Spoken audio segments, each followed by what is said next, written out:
बऱ्याच जणांचा हा प्रश्न असतो की मला वेबसाईट बनवायची आहे पण मी सुरुवात कुठून करू.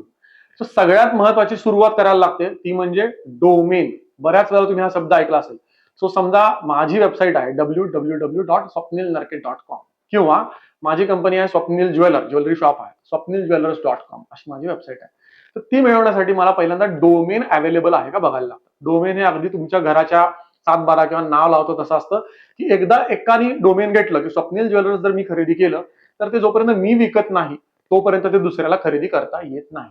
सो डोमेन तुमचा अवेलेबल आहे का बघायला लागतं. ते नसेल तर तुम्हाला थोडंफार त्याच्यामध्ये खेळता येऊ शकतं की स्वप्नील ज्वेलर्स पुणे.com किंवा .comच्या ऐवजी .in घेता येऊ शकतं. तर हे सगळे प्रकार आपण बघू. तर सगळ्यात महत्वाचं म्हणजे डोमेन तुमचं खरेदी करायला लागतं.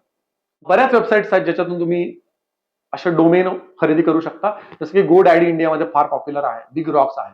आता एक झालं डोमेन, दुसरं असतं होस्टिंग. डोमेन आणि होस्टिंग दोन्ही घेतल्याशिवाय वेबसाईट बनत नाही. डोमेन म्हणजे तुमच्या वेबसाईटचं नाव झालं. होस्टिंग म्हणजे तुमच्या वेबसाईटसाठी लागणारी जागा. समजा आपण एक वेबसाईट 200 पानाची करताय, 500 पानाची करताय, 20 पानाची करताय, त्यासाठी काही MB जागा लागेल ज्याच्यामध्ये डेटा स्टोअर करता येईल. हा जो डेटा स्टोअर केला जातो तो होस्टिंगवर केला जातो. मग होस्टिंगचे प्लॅन तुम्ही तुमच्या हिशोबाने 10 GB, 20 GB, 30 GB एक वेबसाईट, 2 वेबसाईट, 4 वेबसाईट होस्ट करणार आहे त्या हिशोबाने घेऊ शकतो. सो ह्या दोन्ही गोष्टी लागतील मग तुम्ही वेबसाईट सुरुवात करू शकता. सो एक डोमेन घ्या, एक होस्टिंग घ्या, ते तुम्हाला जोडता येतं.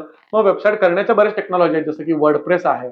सो आपण जनरली वर्डप्रेस करतो कारण वर्डप्रेस हे सर्वसामान्यांना ड्रॅग ड्रॉप करून इझी जातं म्हणून आपण वर्डप्रेस सजेस्ट करतो किंवा आपण नॉन टेक्निकल लोक वर्डप्रेस मध्ये वेबसाईट चांगल्या पद्धतीने करू शकतो.